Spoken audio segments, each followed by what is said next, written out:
Sweet promises given to all who believe. Welcome to Bible Talk class.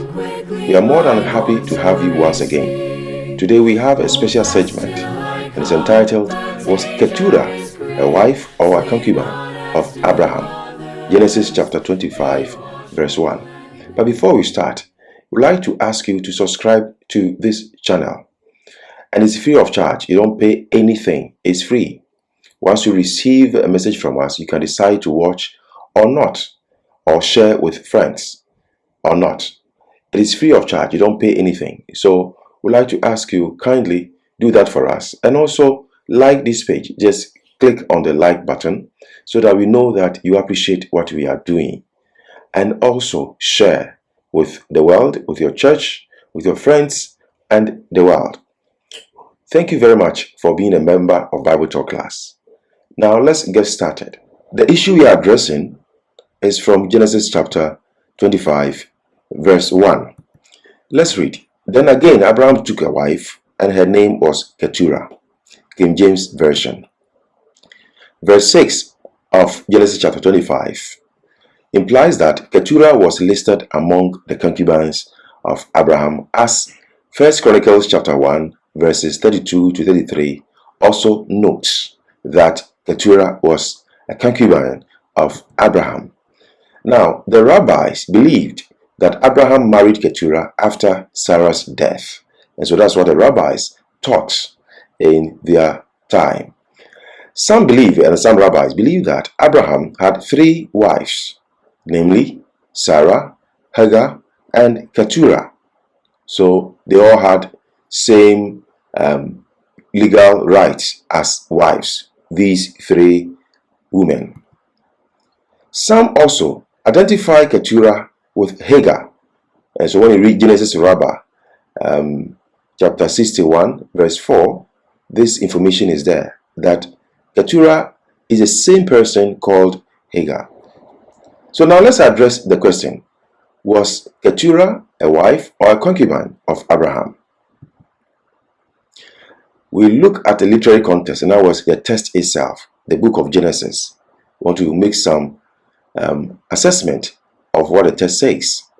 Genesis chapter 12 verses 4 to 5 relate that Abraham with his wife departed from Haran to the land that God was to show him, Abraham. God promised to give Abraham and Sarah a child to be the heir of Abraham, but not the child of Hagar. And this is very clear in the narrative of Genesis. Chapter 15 verses 4 to 6 make clear that the son that was to come out of both Abraham and Sarah was going to inherit everything that Abraham owned. That is what God said, that I want somebody from you and Sarah. Let's note here, Sarai, before she was named Sarah, gave Hagar to Abraham as a wife to bear her Sarai a child. In ancient Near Eastern culture, where Abraham was from, when a wife could not bear a child for the husband and the family was rich and had maids, the wife could ask the husband to have sexual relationship with the maid in order to produce a child for the wife, not for the maid, for the wife. And so when you read Genesis chapter 16 verse 2, the text says that Sarah said, I want you to go in to my maid and have sexual relationship with her so that I may have a child. A child. And so technically, culturally, Ishmael was the first son of Sarah. Technically.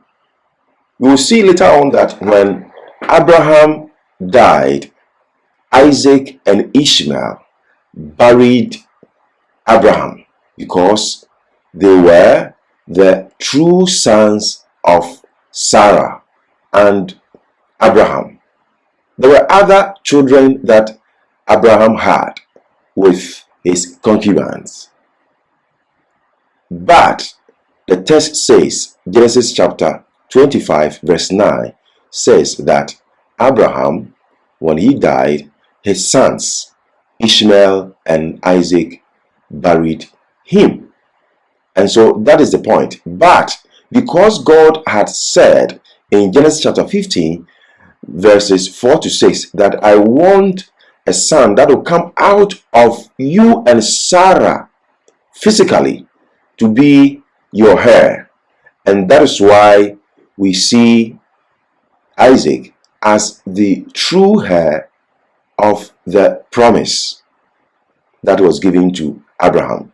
And so that is the point that we want to make about Genesis chapter 16 verse 2. We jump to Genesis chapter 23 verses 18 to 20 as a unit. Recounts that Sarah died and was buried in Hebron in the land of Canaan. Genesis chapter 24 verse 67 indicates that Isaac and Rebekah married after Sarah's demise. Genesis chapter 25 verse 1 informs that Abraham took again a wife or a woman. The Hebrew word for woman or wife is Isha. It's the same word, but the context determines whether we translate the word as wife or woman. And here, the person that Abraham took is named Keturah, who is also identified as a concubine in verse 6 of chapter 25 of the book of Genesis. And so, who actually was Keturah in terms of his sexual relationship with Abraham? The text does not indicate whether Abraham took her when Sarah was alive or after her demise. The text doesn't say that, and we have to be very clear on that. Now, the Hebrew term pelegesh means concubine, suggests Abraham's regulated sexual relationship with Keturah while Sarah was alive.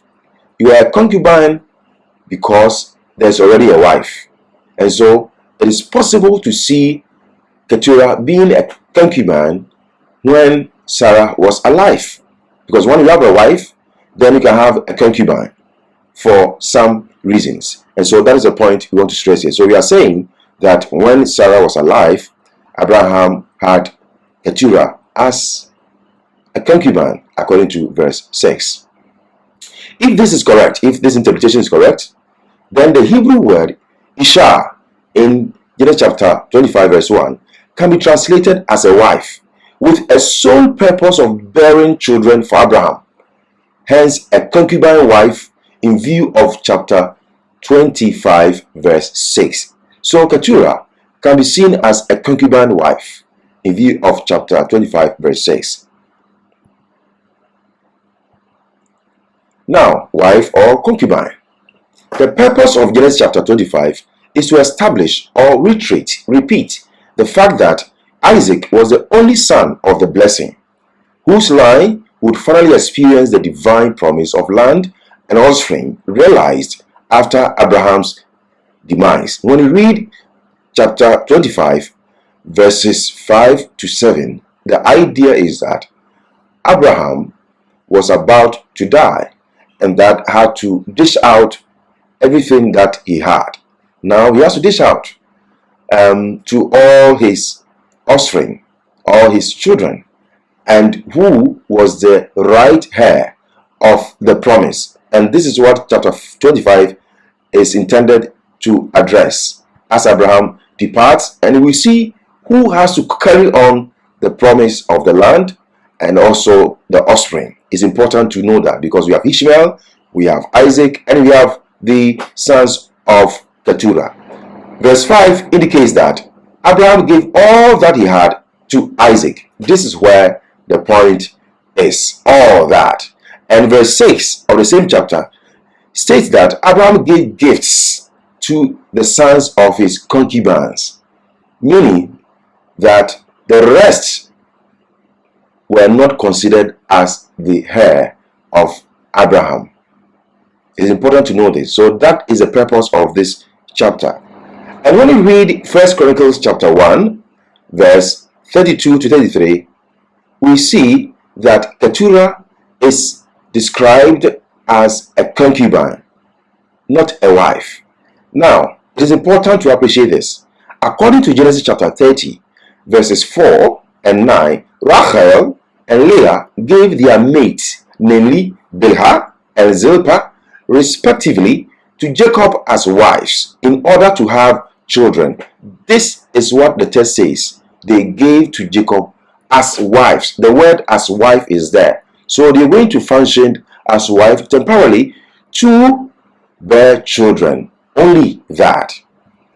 Now, Genesis chapter 32, verse 22 calls Rachel and Leah the wives of Jacob, as chapter 35, verse 22 identifies Bilhah as a concubine. So you can appreciate that when you look at the previous passage you just mentioned, Bilhah and Zilpah are identified as wives in order to bear children. But when it comes to chapter 32, verse 22, we see that they are no more wives, they are rather concubines. This means that Bilhah and Zilpah functioned as wives in producing children, but not socially recognized as wives. In biblical times, a concubine was perceived and socially recognized in a formal, possibly marital relationship with a husband or a man, with less rights than a wife, sometimes associated with status and intended for sexual pleasure.